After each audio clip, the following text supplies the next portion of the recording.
Imaginez un monde où l'amour défie toutes les attentes, même les différences de taille, les préjugés sociaux et les handicaps physiques. Dans la vidéo d'aujourd'hui, nous plongeons dans des histoires qui prouvent une chose. L'amour est véritablement aveugle.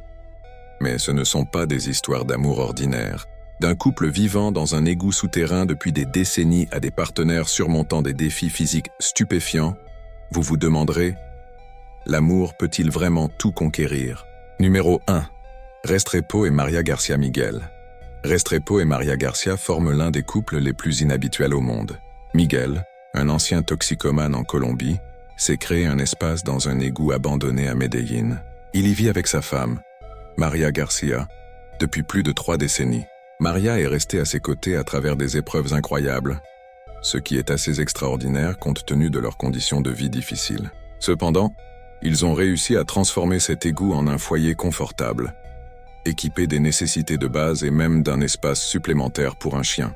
Ce n'est certainement pas une relation conventionnelle, mais tous deux semblent satisfaits de partager leur amour et leur compagnie de cette manière.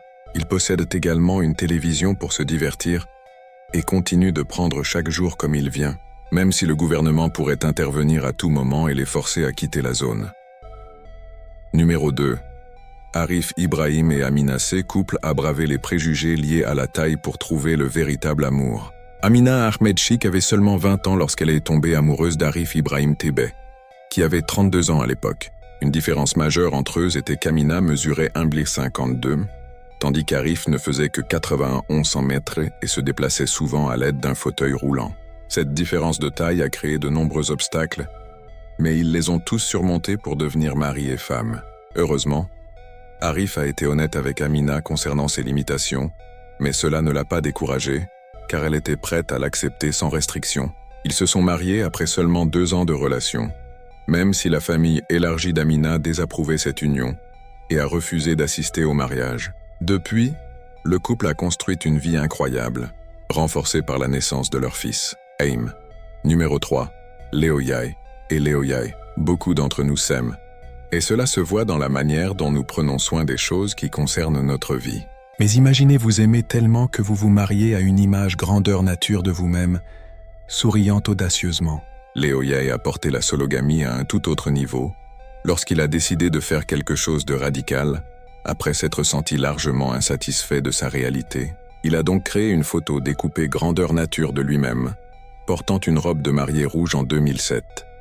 Cet homme chinois de 39 ans a organisé une cérémonie complète où il s'est marié à lui-même. Bien sûr, les psychologues ont qualifié ce comportement de malsain sur le plan psychologique, mais Léo Yaye s'en moque. Il croit que ce mariage l'a rendu entier à nouveau et était fier d'organiser cet événement dans une cour traditionnelle remplie de plus de 100 invités. Numéro 4. Amy Wolf et Amber Knott-Deet. Bonjour à la femme qui est tombée amoureuse d'un grand 8. Amy Wolf a découvert le 1,1 knot à l'âge de 13 ans et croit qu'elle a été immédiatement attirée par cette attraction. Elle était si amoureuse de ce grand 8 qu'en 2009, elle a décidé de l'épouser, oui, lors d'une véritable cérémonie où elle a changé son nom de famille pour Weber, le nom du fabricant. Amy dort même avec une photo de l'attraction à proximité, et il n'est pas surprenant qu'elle possède des écrous de rechange du 1,1 knot. Avant de l'épouser, Amy a utilisé l'attraction des milliers de fois et ne s'en lassait pas. Elle l'a montée un record de 3000 fois, un intérêt amoureux décidément inhabituel. Malheureusement pour Amy, le parc d'attractions a retiré cette attraction en 2020 après plus de 2 décennies d'utilisation.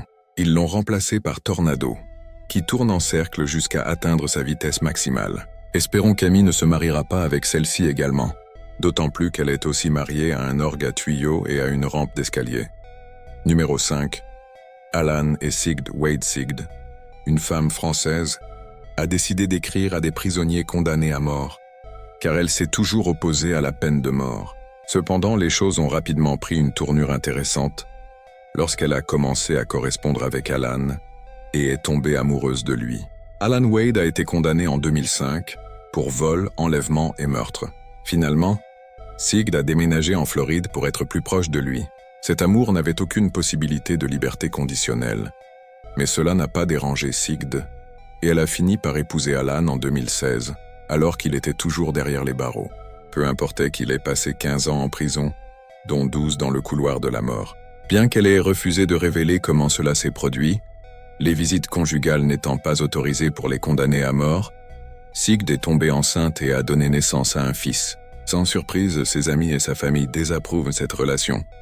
Mais elle s'en moque. Elle admet toutefois qu'élever son enfant seul est un défi. Numéro 6, John et Phyllis Cooksey couple prouve qu'il n'est jamais trop tard pour trouver l'amour. En mai 2019, John et Phyllis étaient sur toutes les lèvres des résidents de Kensington à San Antonio, Ohio, où ils se sont mariés après s'être fréquentés pendant environ 1 an.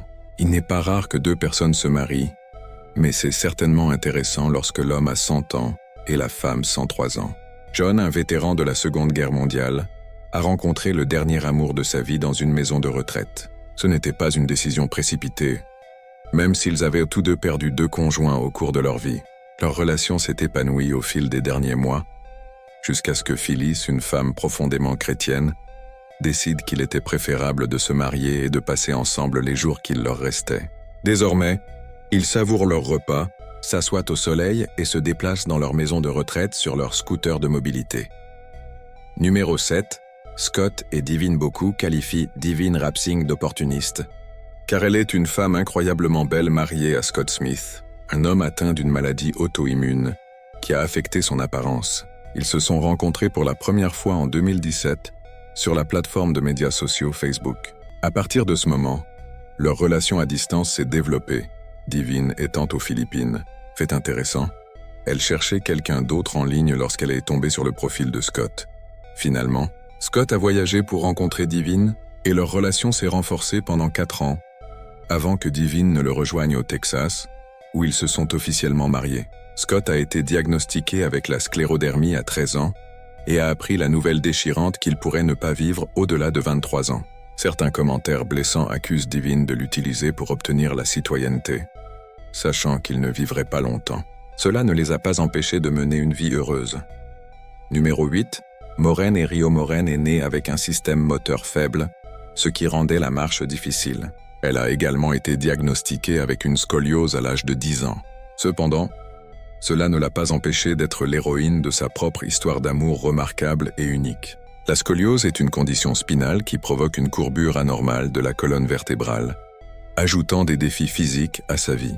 Malgré ces difficultés, elle continue de faire preuve de force et de résilience, des qualités qui l'ont rapprochée de Rio. Ils se sont rencontrés en ligne en 2006 via un jeu, et leur relation s'est approfondie avec le temps. Lorsqu'ils se sont rencontrés physiquement, malgré les jugements des autres, ils sont restés ensemble pendant plus d'1 décennie. Rio insiste sur le fait qu'il n'est pas avec elle pour un gain financier, mais qu'il aime véritablement Maureen. Il l'aide même à la porter hors de son lit jusqu'à son fauteuil roulant, cuisine pour elle et la nourrit. Numéro 9. Raldo et Ronnie. Raldo et Ronnie ne ressemblent en rien à un couple classique. Avec un écart d'âge impressionnant de 34 ans entre eux, ils se sont rencontrés en ligne lorsque Ronnie avait 27 ans et Raldo 61 ans. Alors, qu'est-ce qui les a fait tomber amoureux? Raldo a remarqué les commentaires de Ronnie en ligne sur son attirance pour les hommes mûrs. Étant une femme très belle, il a décidé de tenter sa chance. Dès ce moment, ils ont noué une amitié solide, et leur amour a grandi après leur premier rendez-vous. Comme prévu, Raldo avait déjà une famille avec des enfants, mais il avait besoin d'une femme dans sa vie. Et Ronnie correspondait parfaitement à ses attentes. Bien sûr, leur relation a suscité de nombreuses critiques, beaucoup accusant Ronnie d'être une opportuniste à la recherche de l'argent d'un homme blanc plus âgé. Ronnie insiste sur le fait que son amour est sincère et continue d'ignorer les commentaires haineux, tout en admettant qu'il l'affecte parfois. Numéro 10. Joseph Williams et Vania. Joseph Williams est né avec la moitié de son visage manquante, une condition appelée syndrome d'atrophie faciale. Comme vous pouvez l'imaginer, il a toujours eu du mal à se faire des amis durables ou à s'intégrer dans le monde des rencontres. Joseph trouvait les rencontres difficiles, car l'absence de mâchoire ou de menton lui donnait une faible estime de soi et un sentiment d'inutilité, exacerbé par les brimades. Cependant, tout a changé radicalement en 2019 lorsqu'il a rencontré Vania, une femme de 39 ans de Chicago qui partageait ses sentiments d'amour. Cela lui a donné plus de confiance en son apparence, et le couple a continué à afficher leur amour visible l'un pour l'autre, à la surprise de tous. Ils se sont mariés en 2020, et de nombreux commentaires ont suivi, principalement de trolls sur Internet, qui accusent Vania de feindre ses sentiments pour Joseph, dans le but d'attirer l'attention ou de profiter financièrement de la situation. Pourtant, ils refusent de laisser ces opinions influencer leur vie de famille, leurs liens continuant de se renforcer. Et voilà pour la vidéo d'aujourd'hui. Laissez vos pensées dans les commentaires ci-dessous. Assurez-vous de vous abonner et de nous liker. Et n'oubliez pas d'activer les notifications pour ne jamais manquer une vidéo de Bruyant. Merci d'avoir regardé.